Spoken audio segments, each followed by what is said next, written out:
आपण पाहत आहात महाराष्ट्र टुडे न्यूज। बंगळुरू एक आर्टिफिशियल इंटेलिजन्स AI कंपनीच्या महिला मुख्य कार्यकारी अधिकारी सूचना सेठ यांनी 4 वर्षाच्या मुलाचा खून केला। त्यानंतर ती मुलाचा मृतदेह घेऊन गोव्यातून कर्नाटकात जात होती, पण पोलिसांनी अटक केली।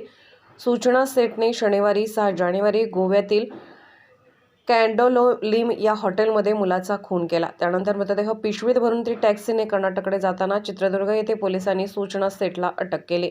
सूचना सेठ आणि तिच्या पतीमध्ये कडाक्याचे भांडण होत होते, त्यामुळे सूचना सेठने आणि पतीने घटस्फोटासाठी अर्ज दाखल केला होता, पण न्यायालयाने दर रविवारी वडिलांना मुलाला भेटण्याची परवानगी दिली होती। न्यायालयाचा हा आदेश सूचनाला पसंत पडला नव्हता। त्यातच रविवारी 8 जानेवारी वडिलांची भेट होऊ नये म्हणून सूचनाने मुलाचा खून केला।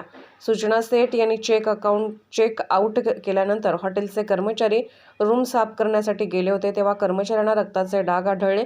तसेच सूचना सेठ मुलासह हॉटेलमध्ये आली होती, मात्र परत जाताना एकटीच गेल्याने कर्मचाऱ्यांना संशय आला। तपासाची चक्रे गतिमान झाली। मुलाचा मृतदेह पिशवीत कोंबून घेऊन जाताना सूचना सेठला अटक करण्यात आली। महाराष्ट्र टुडे मराठीसाठी ब्युरो रिपोर्ट, बंगळुरू।